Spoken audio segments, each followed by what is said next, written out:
Hello, I'm Steve Ryder and welcome back to Racing Weekly, a podcast and YouTube show brought to you by oddschecker in association with Bet365. I'm joined this week by Jamie Lynch and Ken Pitterson for what is going to be a jam-packed show. We're going to have a look back at the Bet365 card from Sandown on Friday and Saturday, and then look ahead to both Punchestown and the Guineas meeting at Newmarket. But first, quick reflection on the jump season so far. Willie Mullins has retained his Trainers' Championship. Jamie, I'll come to you. Just the end of the season, I really, really enjoyed, and I think the media did as well.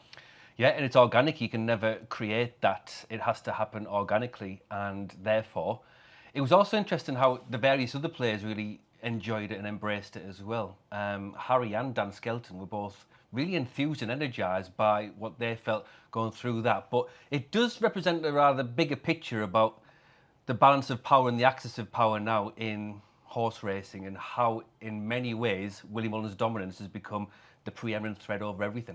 Yeah, I suppose with Willie Mullins, he had 10 runners, I think, in the Bet365 Gold Cup, but for 10 different owners, which I think is quite healthy in its own separate way. Oh, definitely. I mean, the thing is, without them, we haven't gone each way betting anyway. So it's a big thing. But what I liked about the whole thing was that you had Nico de Bourneville riding for him. You had Harry Cobden. So you had other strands to the normal Willie Mullins jockeys, which added to it, I think. And they all embraced it, I think. Yeah, it did, yeah. Harry Cobden, obviously, has an unbelievable strike rate for Willie Mullins so far this season.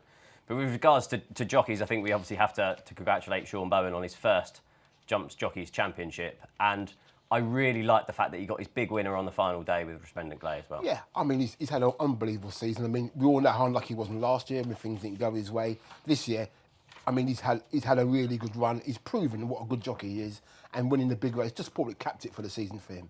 Yeah, and Jamie as well, the link up with Ollie Murphy is now a real coming force. Yeah, I think Ollie's been the fuel to his fire. But with him in particular, Shawn Bowen, I mean, the rider springs to mind is Booster Bob. Remember that Booster Bob at Newbury? I mean, I'd never seen anything like that, not since McCoy. And the very fact that you watch him and think, God, that looks just like McCoy. And then you go to Haiti Colour in Ireland, you think, God, that looks just like Ruby Walsh. The way that he used to dictate in big fields over there and get everything right.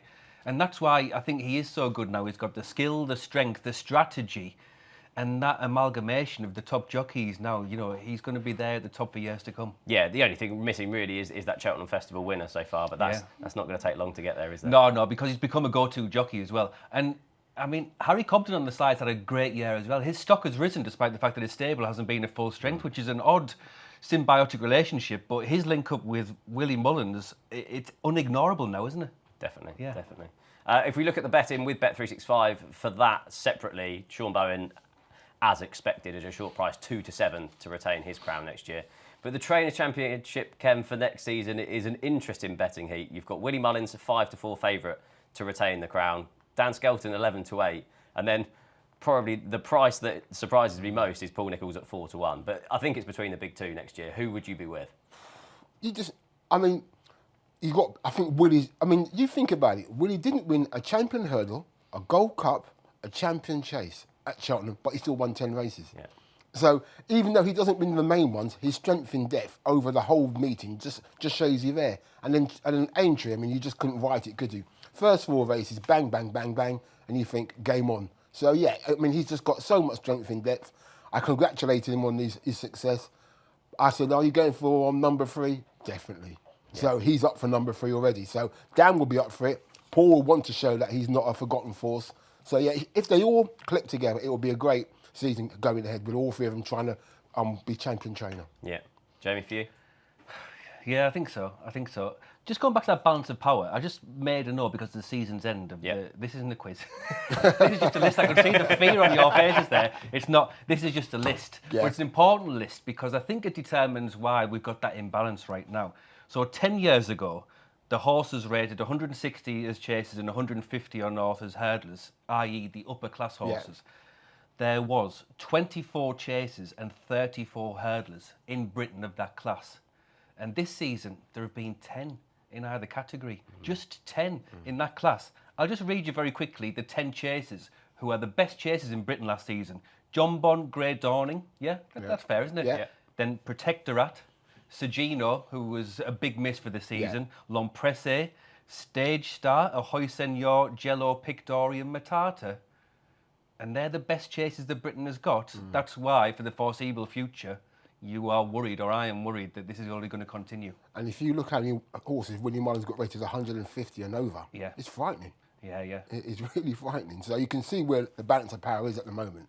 And people just want to, and he's building more boxes, people are sending more horses, so he's only going to get stronger and stronger. Yeah, I think if you look back at his Cheltenham Festival winners as well, I think only one of those then won at either Aintree or Sandown as well. So he, in theory, won the title towards the end of the season with his B and C team. And that's part of the reason why there's such a threadbare Grade 1 horses. The Grade 2 horses almost don't exist in Britain anymore. Willie Mullins is sweeping up the championship with what used to be Grade 2 class horse in Britain, but his B team almost can come in and sweep away the best around, which sort of, that's the broad picture. It's not quite as simple as that, but by and large, that sort of geography, that population, it is affecting British racing right now. And I think what's obviously noticeable when you go racing is that your people like Philip Hobbs, Alan King, all those who used to have Grade 1 horses, probably only have one if they're lucky, where before they'd have 2 or 3. So the actual strength in depth in those sort of yards have disappeared now at the moment. There are 68 Grade 2 races in Britain, and they were spread around by 32 different trainers won them, which you think, well, that's good, it's democracy in British racing. But only one of them went on to win a Grade 1. Only Lourdes Sud won a Grade 2 and then followed the pathway to a Grade 1. And that's where the disconnect is that, in effect, the Grade 2 horse in Britain, Ken, are no longer Grade 2 horse like we used to. And then when they are pitched into Grade 1s, they're unable to have it's a mismatch against the Willie Mullins might. So the pyramid of British racing, the framework doesn't support the population right now. And until the framework, you can't change the population. It's going to be that way for a while yet. But maybe we have to look at the structure and the pyramid to see how we can better filter and funnel those horses to at least try and match up with the Mullins might. Talking to structures, obviously this part of the season is between jumps and flat. Before we get into racing recap, I just want to get a couple of flat horses to follow for the season. Ken, I'll come to you first. Anything particularly either form-wise or paddock-wise that's caught your eye for the season? Well, last time I came, I put a blue stock in. Yeah. And she rewarded me eventually. She did okay. Right? She rewarded me eventually. Now I've gone back to the same team again. I think it was Salisbury late in the season. Rafe Beckett was sweeping the pool at late 2-year-old races. And I was at Salisbury and a horse called Chantilly Lace walked in and you just went, wow. She's just a great, lovely specimen. Loved her. Just everything about her. She's got size, scope, got a lovely demeanour. She walked around like she owned the place and she duly won her maiden. I mean, it wasn't a strong maiden, but the manner of her success said that she looked pretty good. It was the same race he won with Remarquis in 2002, I think it was. So he kind of has history with that race. I think she's an Oaks filly, but Ray's put her in the 1,000 guineas. But I don't think she's got the speed for Mark at the moment. But I think she'll be a nice filly, probably second half of the season. But she's quality. Yeah, one to definitely keep note of. Is that the Doreen Tabor colours? Yeah, I do remember it. Yeah, I do remember that. Newbury on Greenham Day, you were there, weren't you? Yeah. I waved to Ken from my lofty position. As usual. But obviously I wouldn't be able to judge a horse in the paddock, but I was with Hayley, Seb and Alex, who were all really good at that. Yeah. And they fell in love with this Crown of Oaks. Did you like that William Haggis horse who came with a big reputation, now made all the trouble going. But when you consider the pedigree, the physique, the debut run at Newmarket, which sort of broke all sorts of numbers in terms of how he finished, there is no way the Crown of Oaks is not going to be a group horse, and therefore you can follow him literally and metaphorically all the way through, because I'd be staggered if he wasn't in group races by the season's end. Crown of Oaks. Yeah. How many times has ran already? Twice. Yeah. Right. Okay. Lovely. Too good to be getting to qualify. Unless it's for like, Can you see the cogs turning? Perfect. Well, there's two to note, and I'm sure we'll have plenty when we get through Race and Recap. So the first race we'll look back on is the Bet365 Gold Cup. Resplendent Grey capped off a brilliant season for Shawn Bowen and Ollie Murphy. Ken, Willie Mullins dominated the entries. He had a 2, 3, 4, 5, but it was the Grey who ended up winning the race. Yeah, it was good. At least we won a big strain chase. I mean, we were lacking in that department, but it was great for Shawn Bowen, Ollie Murphy, and it was a great performance. I mean, I really liked the way he went about it. Took his time to get into the race, but you could see that Shawn Bowen had plenty of confidence in his animal. Loved the way he jumped, and when he hit when he got to the front, he showed great determination to get up on the line. So it was a really good ride by Shawn Bowen and a good performance by the horse as well. Yeah, didn't even need his whip plate on either. Chuck that away. That is the epitome of Shawn Bowen. I'm champion jockey, who needs a whip? Yeah. But yeah, Ollie Murphy's development of handicappers has been one of the mini themes of the season. He had, 141 winners in the season, Ollie Murphy, massive number, but trained more handicap winners than anyone else, 84, and he had some big ones along the way. The next one is the graduation. He only had one graded winner, which is a bit surprising given the stable, but Strong Leader with Newbury was the only one.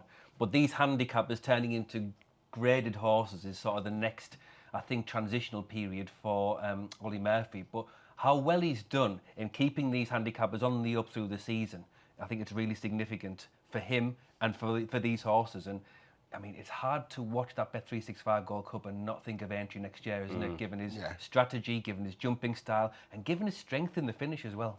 Yeah, up £6 this morning. The handicappers raised him to 147. It's 33 to 1 with Bet365 for next year's Grand National.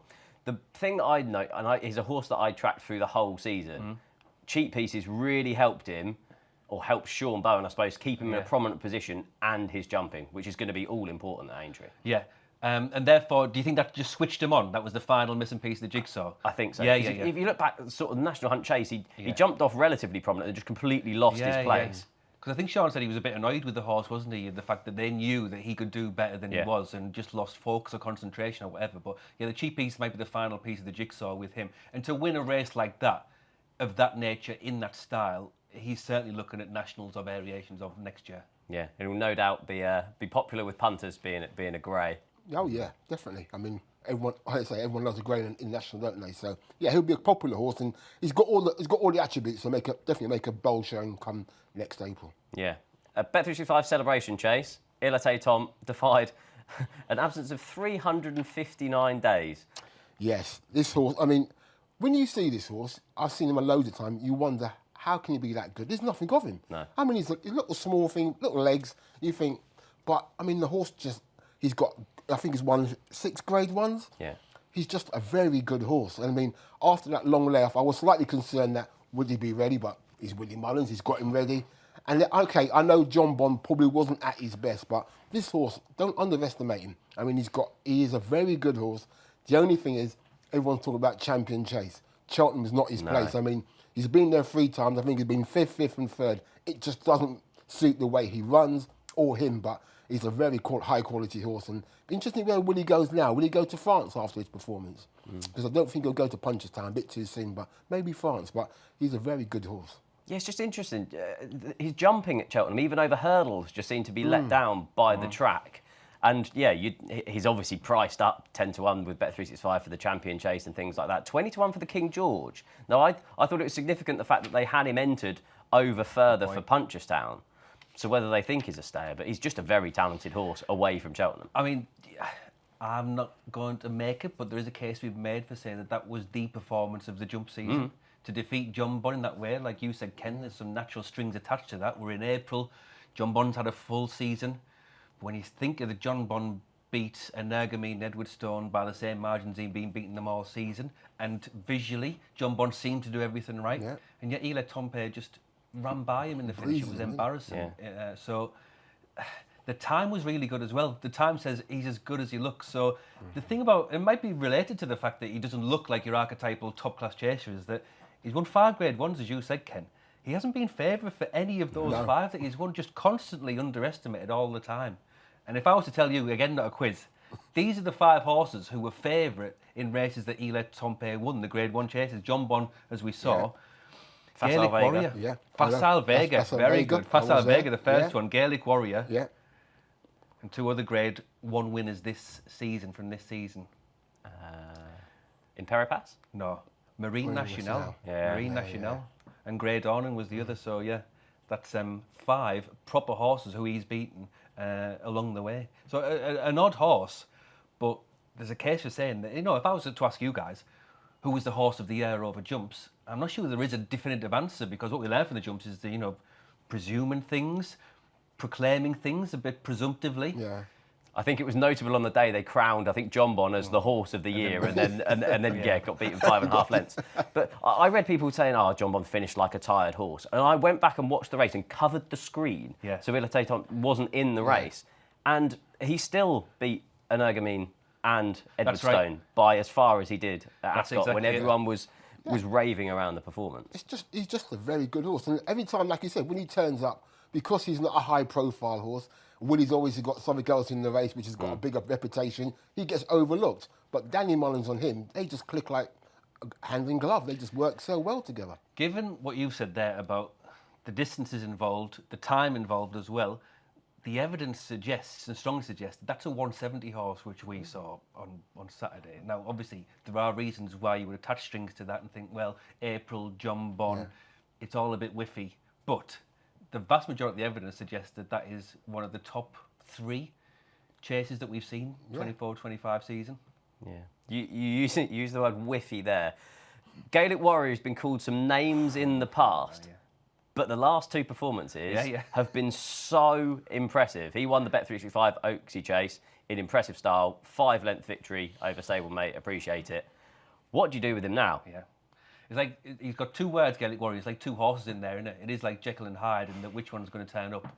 But you know what staggered me more than anything is that he's a 7-year-old Gaelic Warrior. I thought he was 10, and I thought he was like Sharjah Forheen, having the 4th or 5th reincarnation of his career. But he's only a 7-year-old.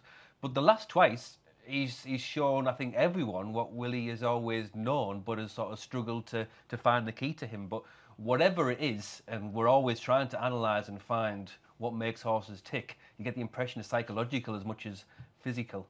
But with him, when he's on his going days, I mean, on Saturday he looked like a Grade 1 horse in a Grade 2 race, which is what it was. But that's what it poured off him, that, didn't it? Yeah.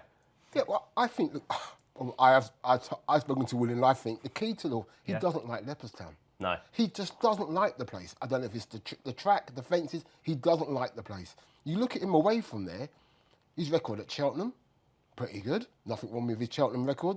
Aintree, he was good. And I think he's been run over the wrong trip. I don't think he's a 2-miler. No. I think, if you think, this time last year he was fated for the King George, and then Willie decided, no, we're going down the 2-mile route. I just don't think he's a 2-mile. And he proved at Aintree.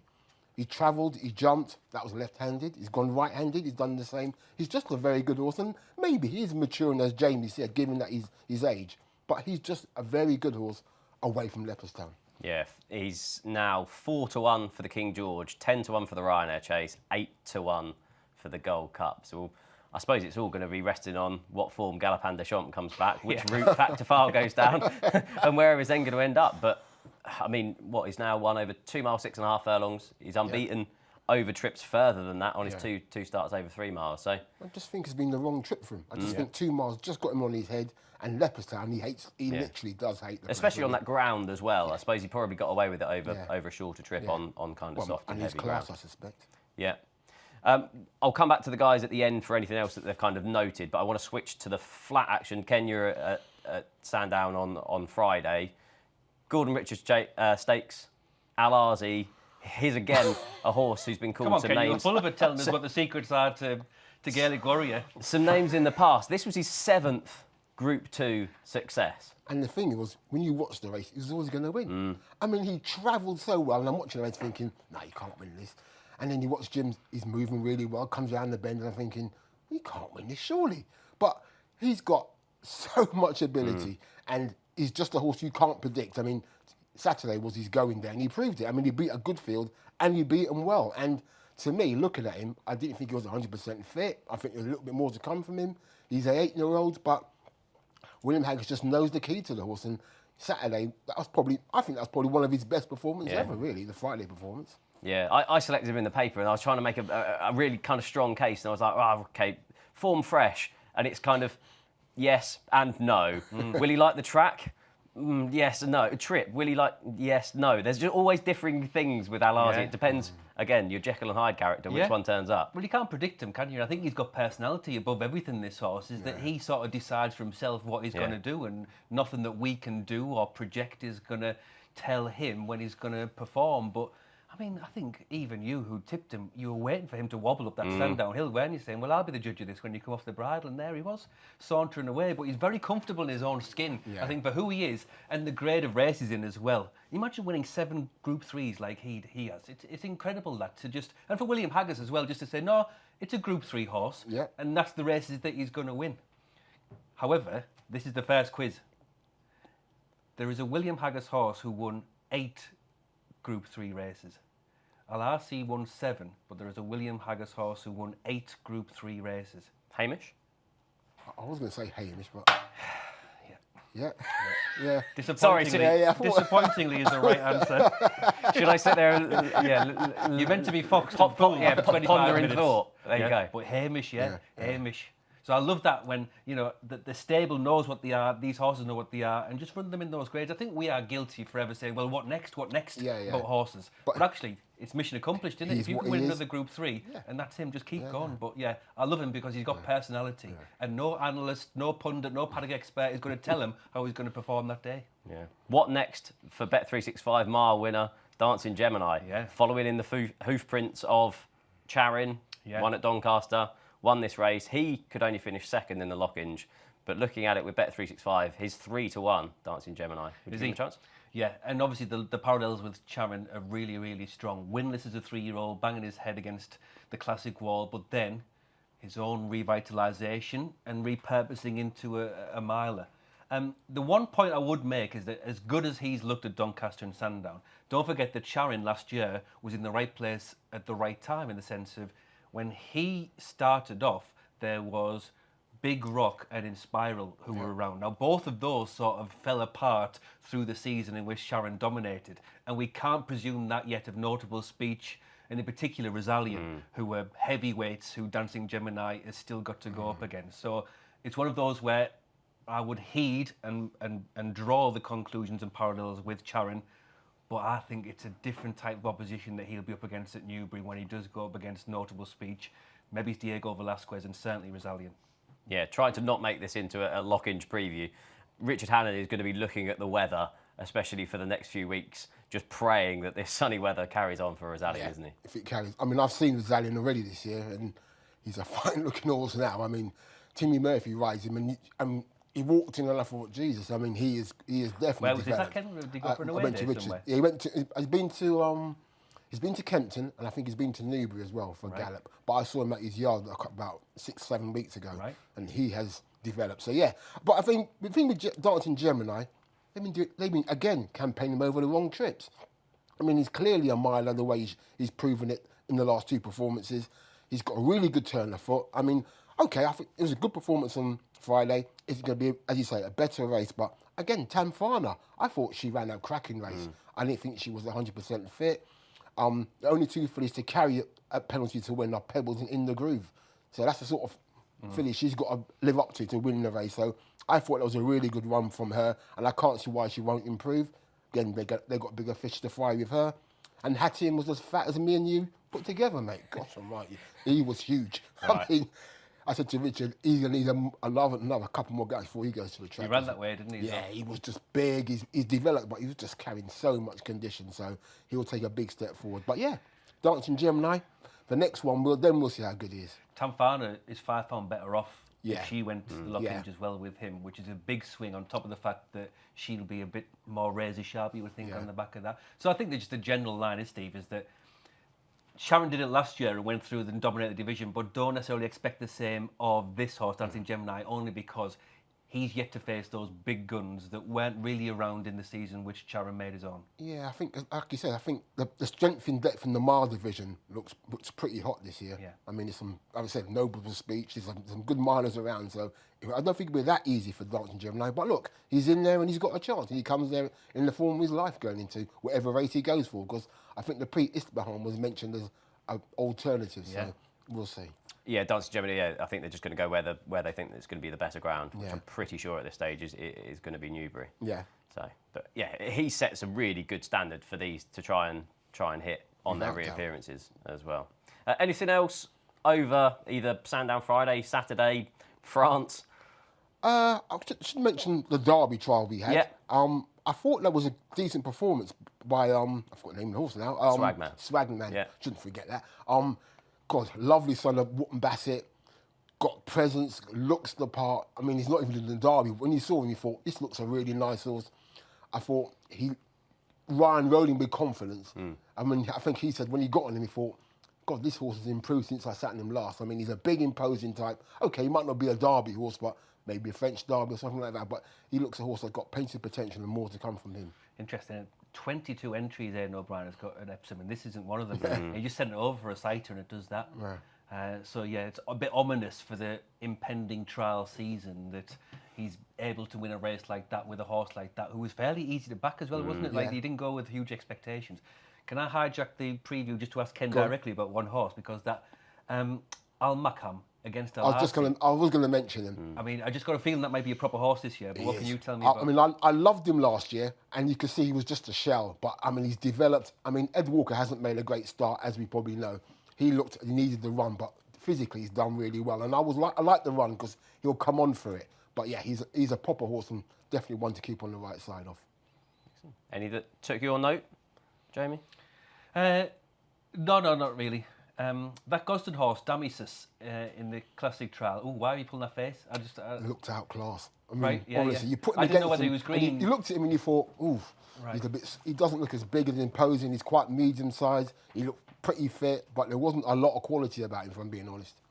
There you go. Question answered. I like it. One that took my eye was Charles Darwin over at Navan, now favourite for the Coventry Stakes. Obviously, impeccably bred, brother to Blackbeard. Just looked a completely different proposition to what he had on his debut. Obviously, was well backed on his debut, but could only finish fourth. But Aidan O'Brien's been on the record, says a few times he likes his horses to have a nice introduction first time out. And actually, if they're beaten, it helps them with regards to experience for Royal Ascot to be able to get 2 runs into them. Yeah, I think Aidan likes him to get beat first time. He's not bothered if they get beat.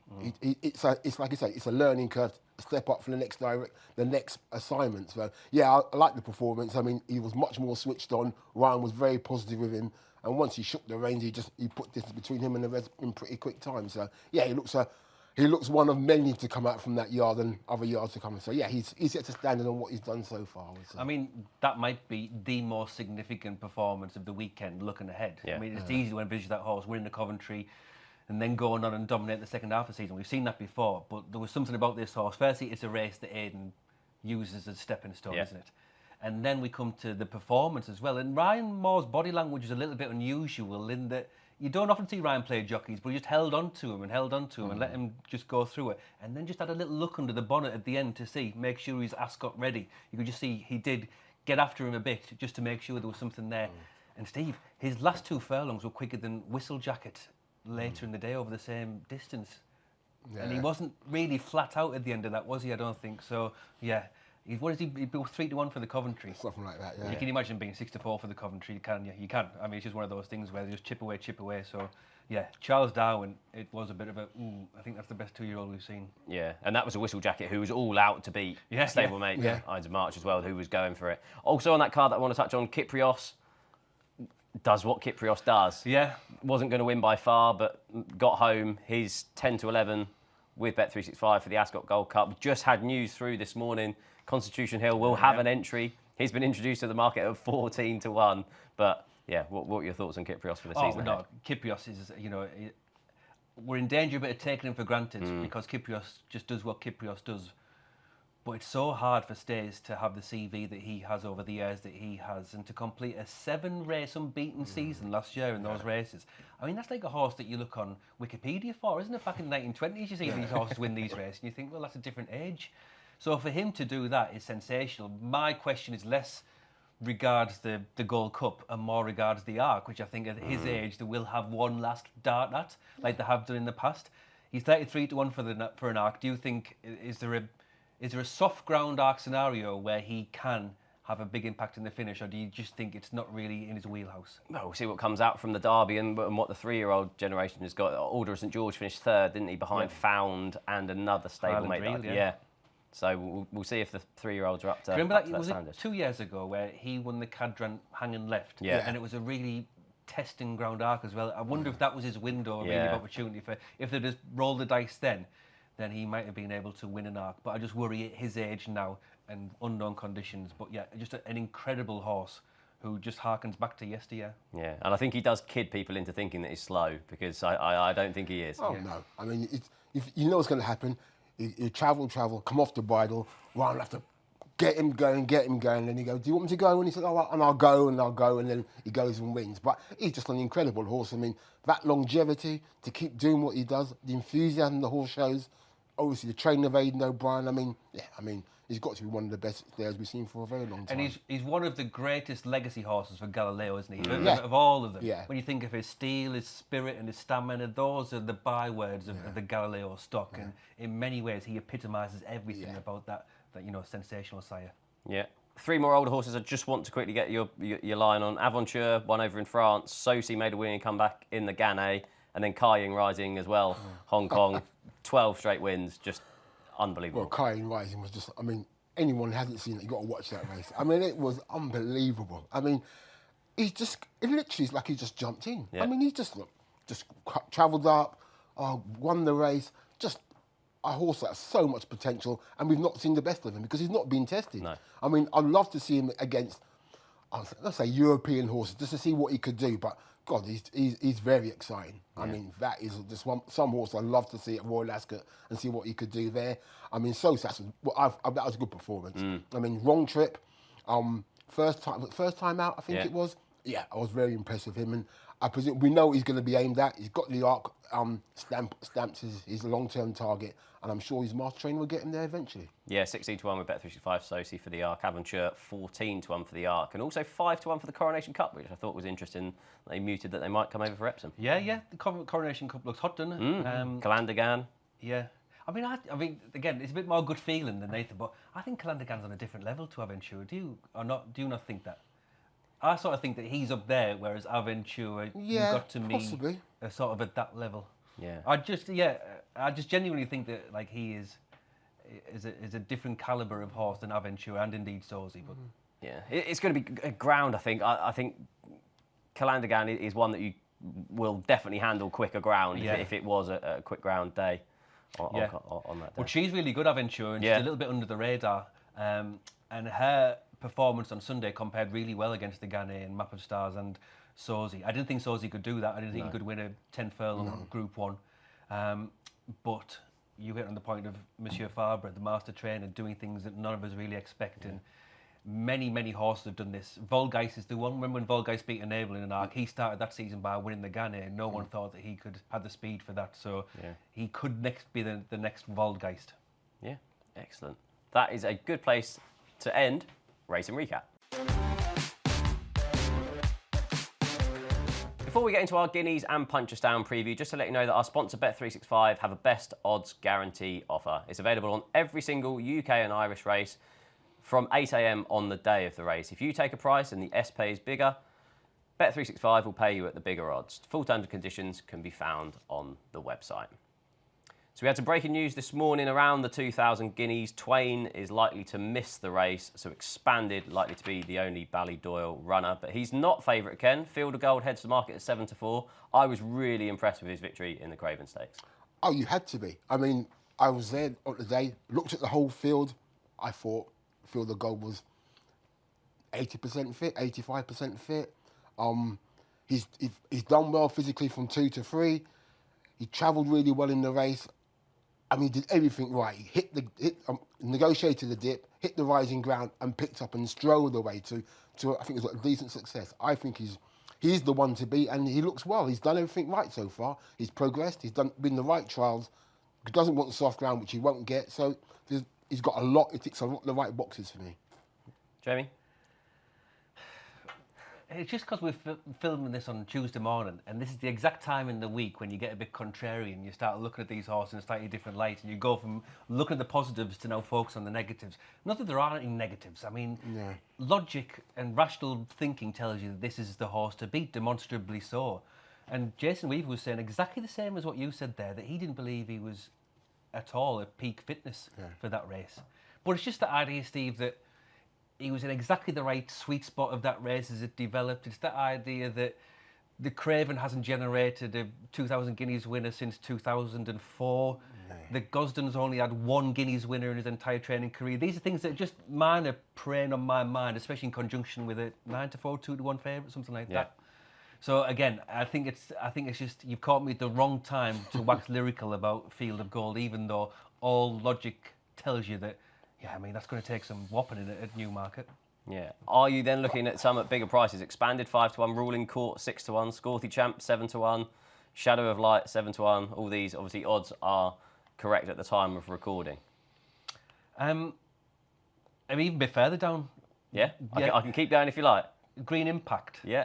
Is currently available at 14-1. Yeah. This is a horse who was trained by Jessica Harrington last year. Beat Delacroix twice. Yeah. Once in the Champion Juveniles.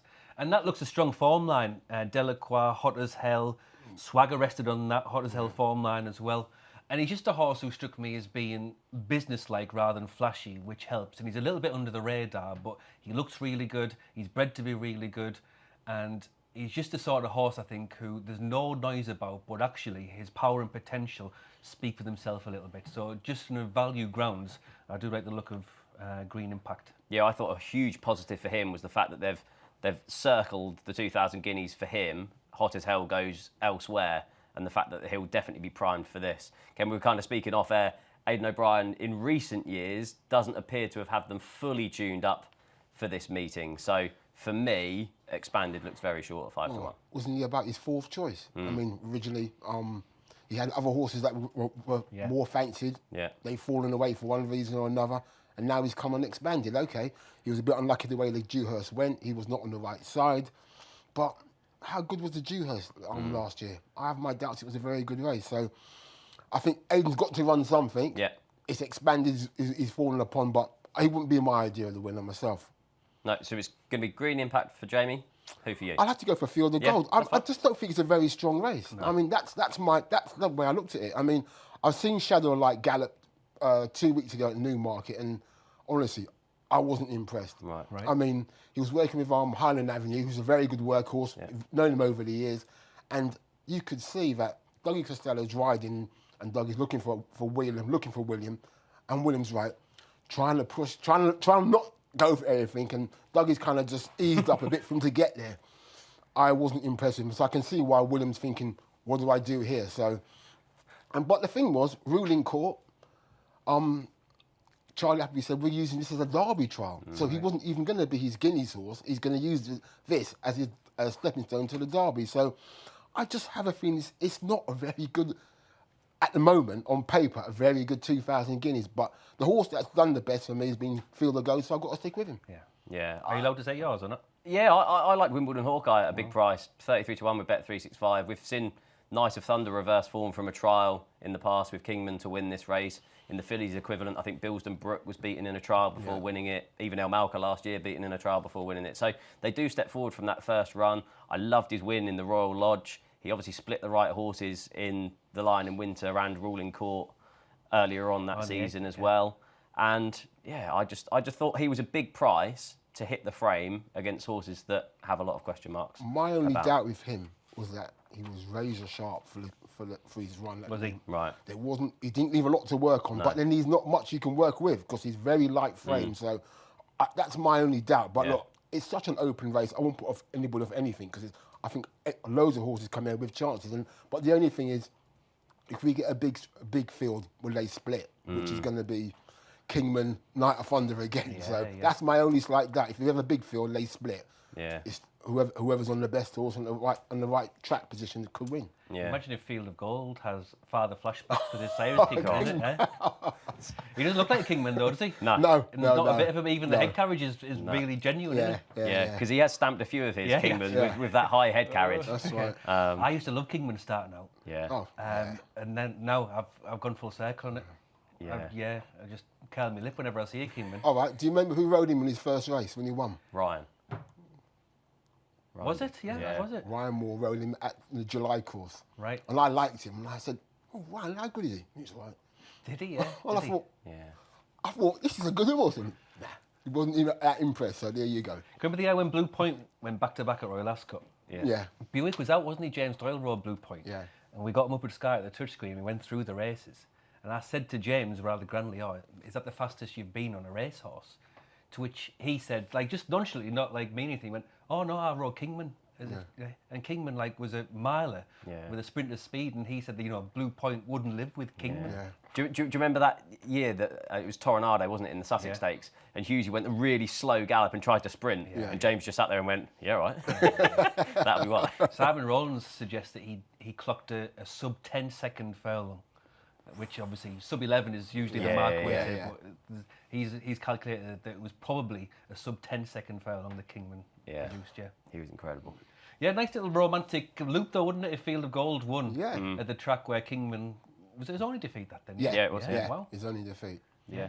And obviously for same connections, isn't it? Juddmonte, Gosden. And Gosden leads a 2,000 Guineas because he never won one. Yeah. So Amazing, it would be, amazing. It would be really good, like you said, full circle for him to come and win it for him.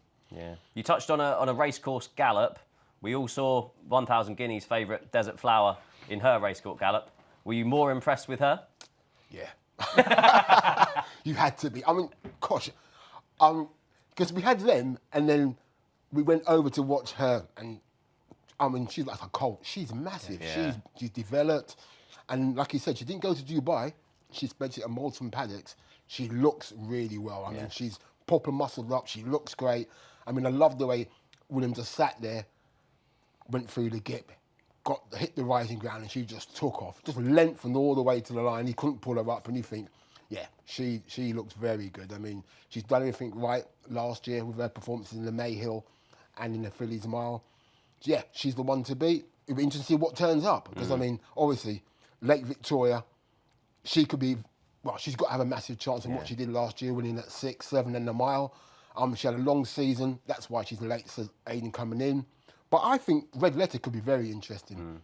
Oh, I mean, the Jer Lyons one? Yeah, right? she I could don't be... know much about her. I mean, she won her maiden, and then she was second to Lake Victoria when she was just got done. Then she won her maiden, and in the Moy Glare, she was so unlucky. She never got any gaps at all. No. And the time she got a gap, it was all too late. But I think she could be the one that's overlooked because I think her form with Lake Victoria, it ties in. So I think she could have a really good chance. I know Jer Lyons was a little bit worried about the ground, might be a bit too fast, but I think it'd be okay. But she could be the one that's overlooked, I reckon. Yeah, Red Letter currently 5-1 with Bet365. Desert Flower 10-11. I did my best Ken Pitterson impression. I was there on the July course when she made her debut, and I was blown away by her on debut. And I thought, I'll have a few of that. It wasn't even sent off favourite, which Charlie Appleby farms those maidens normally. So I was really impressed with her. I know that we said in conjunction with the 2,000 Guineas that I'm in that corridor of uncertainty through the week, the contrary corridor. But the more I looked at her, the more convinced I was that she's just really, really good. Yeah. And actually, the sort of campaign she had is the sort of campaign that you associate with an Aidan O'Brien filly, isn't it? Yeah. Where they just get better and better and have that blend of speed and stamina, the toughness and the talent. And I think, she has been in races, and I love the fact she's pushed through that. Yeah. So it's not like she's coming here all brightness and no heat. She's shown that heat, and she's done it on the track, as you said, in the Fillies Mile, and stretched right away. So, I think she's really, really good. Yeah. I even think, I'm sort of thinking, is she the one to do Guineas and Oaks? It's not out of the question entirely. Let me just throw a long shot again. Duty First won the Fred Darling, didn't she? And where Sky broadcast from is next to the Second Connections review room, so they come up and have a little glass and watch them. Right, yeah. So Jack Shannon was there with Hey Boo, and just had a quick word with him. He said, "It's a proper horse, this." And I thought, well, I don't know. But then the data said that she did really well in that race. Faster top speed than Duty First, and the highest run-out speed of anything in that race. And he said, no, she's going to do a lot more. Hey Boo, massive price, won 2 Chelmsford races. Yeah. But I just thought I'd pass that on, is that what Jack thought was actually supported by the data around that Newbury race. Right. And it's not a filly who you'd ever heard of. And you do get big price shots hitting the board, don't you, in races like the 1,000 Guineas. So Hey Boo must be a massive price, Steve. Yeah, 66-1, same price as Bilston Brook was. Yeah, Bilston Brook. When she won. I will switch it round and have a quiz for you. Who was the last winning favourite of the 1,000 Guineas? Minding. Correct. Good shot. 2016. And has a lot for, like with Desert Flower, won the Fillies Mile, and you're saying around doing the Guineas and Oaks double. So Yeah. Obviously, different stable, different colours, everything. But yeah, I was inclined to look away from the top of the market in the 2,000 guineas. I'm not for the 1,000 guineas. I think she's justifiable being a short price. It's not a great record though, is it, for favourites? No. Because the last one before that doesn't count because it was Special Duty was favourite, but she was second past the post. Yeah. So interesting. Are we all in consensus though? Thinking Desert Flower actually. I think so. Sorry, the other thing we must mention is that I think Lake Victoria was exceptional last season, but we can't ignore the fact that it's been a race against time for her. And 2 weeks ago, Aidan was sort of saying, "I don't think she'll make it," and here we are, the week of the Guineas, saying, "Oh no, I think she'll make it." Yeah. But it's hard to believe that she'd be cherry ripe for this, given the preparation that she's had.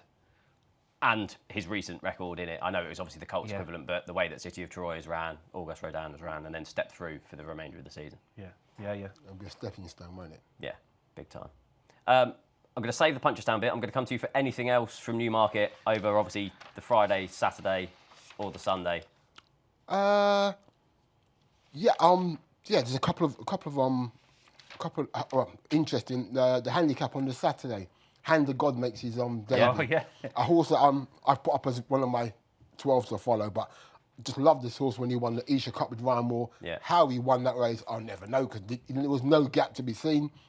And then he went to Royal Ascot and proved that he was a really good horse. Had a slight injury. I think he will be interesting. And also in the same race, Volvano or Rafe Beckett. He probably won't run because the ground's wrong, but this horse, first time out, they thought he was a very good horse. He ran against Noble Speech, Persicus at Kempton, and then he obviously got injured and they got on the handicap route. But I think there's plenty more improvement to come from him wherever he goes. But Hand of God is the one I'm looking forward to on the Saturday, definitely. He never does things by the book, Ken, does he? Everyone else has a 10 to follow. He has a 12 to follow. But I did a 10 to follow on the At the Races website. One of those was Volvano. Yeah. I'm convinced that that's going to be a group race graduate this year. He ran in handicaps last year without really knowing what to do. Yeah. I like the 9 furlong trip. I think that drop him back in trip is going to suit him, but he might just be a soft ground horse, isn't he? But he's a really interesting horse going forward. Yeah. That is the Suffolk Stakes, the handicap on the Saturday. Hand of God, 3-1 with Bet365 and Volvano, 8-1, but a note of caution to back him anti-post. The Pretty Polly, I can't recommend this as a bet because the collection of fillies that you get in that race means you just don't know what you're dealing with. But that fella Kaya, who rocked up at Wolverhampton, there was some noise about her all day. She went off a short price and she won like a horse you don't really see winning at Wolverhampton. More or less glided round, just clicked away and away she went. And the way that Owen Burrows has started the season, especially with these 3-year-old developers, fella Kaya, I think that she's probably very good. Yeah, same colours, I think. Tagruda won it, didn't she? Yeah, and then went on the 8th. Tagruda, yeah. Okay. I'm going to keep mine for my best bet later in the show. I'll tease you. It's going to be from Newmarket. We'll switch codes. We'll go to Punchestown. I want to touch on, obviously, we're recording on Tuesday morning. We're going to avoid the Tuesday action. And we'll go to Wednesday. Punchestown Gold Cup. Galopin. It's a small but select field. Galopin des Champs, Spillane Tower, Monty Star, Bambbridge. They all, I suppose, have question marks to answer following their efforts or non-efforts at Cheltenham and Aintree. Well, this has not been Galopin des Champs' great race, has it? He hasn't performed in this race the last 2 times. Been beaten by Fast and Slow, who's not there this year. It's definitely a smaller field. The way he ran in the Gold Cup at the time, I was thinking, what's happening? Why is he not in the front? And watching it again, he could never get to the front. He was never happy on that ground, and that could be his undoing again. I know it was soft ground in Punchestown last week and it's dried out a bit. Just the drying ground would concern me, but otherwise he's going to get hopefully a soft lead. Well, not a soft lead, but get to the front this time. And when he's out in front, he's very hard to beat. But I will be just concerned about the ground because the Gold Cup proved he just can't go in that ground, especially around Cheltenham. So that would be my slight concern. But Spillane Tower, he hasn't been out for a long time. No. How fit is he? How ready is he going to be compared to Galopin des Champs? Yeah, it was interesting, Spillane Tower, isn't it? They said that he didn't travel very well over for the King George, then took him over to Aintree and then didn't run him. He's still been to and from with regards to the travel. That would be a slight question mark for me, albeit that he was really good at Punchestown last season and obviously in the John Durkan behind Factor Far. But suddenly they're having to salvage something from the season, aren't they? And that's what the feeling is with this horse, almost pressing the panic button, thinking, we need to go to Punchestown because we've missed these engagements. I'd echo Ken's sentiments exactly with Galopin Des Champs. Do you say that fast or slow's beaten the last 2 years? But that underestimates that Galopin Des Champs wasn't within 10 pounds of what he normally is at this race the last 2 years. And I think there's definitely something in he jumps better out of midwinter ground. I think that is just factual, and that's part of the reason why at Cheltenham he couldn't get his act together or his rhythm together. So yeah, I think it's a hard horse to back, Galopin Des Champs. Bambbridge would make more sense to me, just in the sense of he was only 13-2 against Galopin Des Champs in the Gold Cup. That would be an away fixture for Bambbridge. These are much more his requirements, and perhaps one of the performances of the season on the slide was Ile Francais absolutely rolled along in the Kemp, didn't he? If you ask James Reevely, he would be staggered that any horse could come past him that day, and Bambbridge did. So Bambbridge, I think, I think that's the logical bet in that race. Yeah, Bambbridge currently 7-2 at the time of recording. Obviously bounced back from disappointment in the Ryanair chase to win over 2 miles at Punchestown last year. Important point to make, I think, that, Steve, is that he's the anti-Galopin Des Champs in that this meeting has proved a bit of a curse on Galopin, whereas actually it's enlightened and enlivened Bambbridge. Yeah, you probably know your fate quite early with Bambbridge because he was just never going. Just jumping completely fell apart. But I think that this sort of low pressure environment will help in that regard. But the King George showed that he can do something that Galopin Des Champs can't do, in the sense of having that speed at a critical stage. It's slow strangulation with Galopin Des Champs, whereas with him he's able to pounce, and this is a pouncy race to me. It is. Can I say that? Can a senior farmer say a pouncy race? Yeah, I think so. We'll let you off. Next race I'll preview is the Punchestown Champion Stayers Hurdle. Now, Bob Ollinger isn't going to run in this, but Rob Corr still have a strong hand. Tiapu currently heads to the market at 11-8, Hidden Valley Lake at 9-2, and then you've got the likes of Rocky's Diamond 6-1, Home by the Lee at 8-1. Ken, I'll come to you. We touched on the ground. If it dries out, will Tiapu still prove the one to beat? He's the best horse in the race, I think. But the ground is very important to him. Yeah. I mean, he proved it at Cheltenham. The ground, it causes him problems, and you know that he's better with on a softer surface. The horse I'm going to go for Home by the Lee. Yeah. I know he's got a terrible record at Cheltenham, so you can't count him at Cheltenham. But going into Cheltenham, his record, he looked a different horse. Yeah. Cheltenham didn't go his way, which didn't surprise me. He's back home. I would just take a chance with Home by the Lee because he's got all the form in the book. He's got the quality to do it. I just think he could be the one that could upset Tiapu. Yeah, currently 8-1 at the time of record. I thought he was given a strange ride at Aintree. For a horse that they've always said needs space, they then rode him down the inside and he kind of spat his dummy out. Yeah, it's almost like they tried another reinvention in a Grade 1 race that he could have won. Yeah. And it seemed maybe it's even the right move at the wrong time in the sense of trying to help that horse along as being one of the elements into training him. But my gut feeling is that it's easy to overcomplicate this. I just think that Tiapu is the best horse, and comfortably so. And you can rationalise Cheltenham by the fact that, surprisingly, that wasn't a great stamina test, and that explains why Bob Ollinger was able to do what he did in the finish, and something that Bob Ollinger couldn't do in the past. It was more of a test of finishing speed than stamina. But Tiapu was 5-6 in this race last year and won more or less as he liked. Yeah. And the fact his odds against this year, if anything, the field's a little lighter. Yeah, I think that's, just for me personally, I think that's straightforward Tiapu. Yeah, I think he beat Asterion for 5 or 6 lengths last year. I think Timeform called it good as well, ground-wise. I think it's officially down as yielding, but I think they're going to put plenty of water on Punchestown this week, so hopefully it just has enough juice for Tiapu. And then the last race I want to preview in full is the Punchestown Champion Hurdle. I mean, this could be a cracker. I know Lossie Mouth hasn't got an entry. She's probably going to run in the mare's equivalent. But we have Constitution Hill against State Man again. Jamie, I'll come to you first. No, why couldn't it be first? We've seen him this week. He's schooled over those mini fences. James Bowen's been on board. So wait on. He's schooled over fences. He's got a Gold Cup entry for the flat, and he's running over hurdles. But maybe that's it. I think he needs a psychiatrist as much as a trainer, doesn't he? And that's being genuine, is that when you think about that mistake, it's almost like he's got the yips, isn't it? You call it, what was it, Martin Adams? Remember Martin Adams, Wolfie, the darts player? He once called it dartitis. He just couldn't throw his arm properly, But it's the sort of the same with Constitution Hill. He's got this blind spot at certain hurdles, because it's not just Aintree, it's Aintree and Cheltenham. And in fact, Cheltenham before then, because he was lucky to survive that in the International, wasn't it? So, right. For racing, I hope that Constitution Hill roars back, because to start next year, we need this cliffhanger to be answered and therefore have something to look forward to. And in my mind, I'm still thinking about the horse who was ridiculous in a Supreme and brilliant in a Champion, and still hoping that that horse exists in there somewhere. But it's just an unfathomable case. It's hard to get your head around, isn't it? Yeah. 11 to 10 with Bet365 is Constitution Hill. State Man at 6 to 4. Those cheap pieces really worked in the Champion Hurdle. I know he didn't win the race. He came down at the last. But going back to Punchestown is going to be a huge positive for him. 6 runs, 5 wins. His only defeat was when second to Brighter Days Ahead, when she had the benefit of race fitness. It's going to be an interesting clash. Oh, definitely. I mean, as Jamie said, we know Constitution Hill.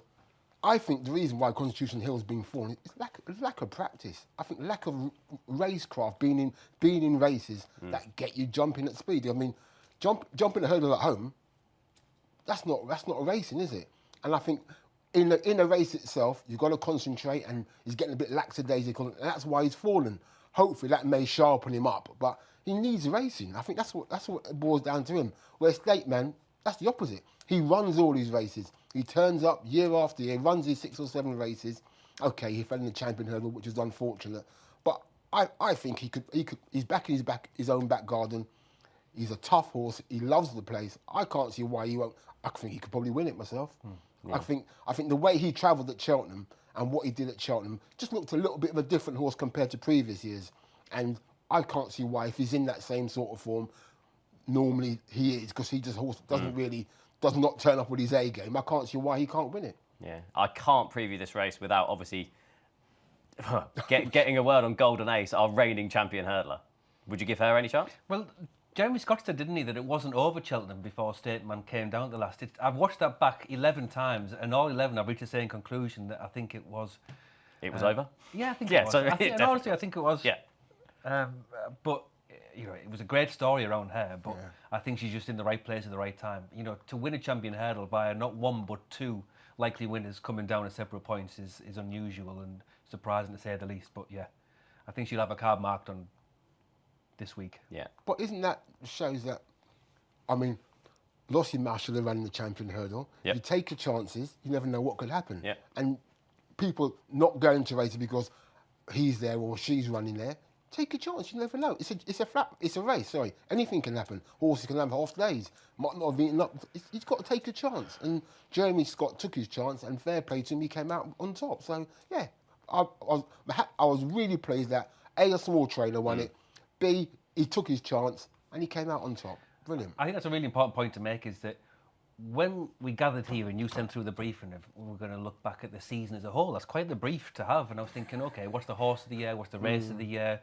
And I couldn't really land on one. And that's because in many ways, racing has reminded us that it always decides who wins more than any of us. And think of all the Cheltenham previews where we proclaimed and coronated Marshborough, Constitution Hill, Ballyburn. Yeah.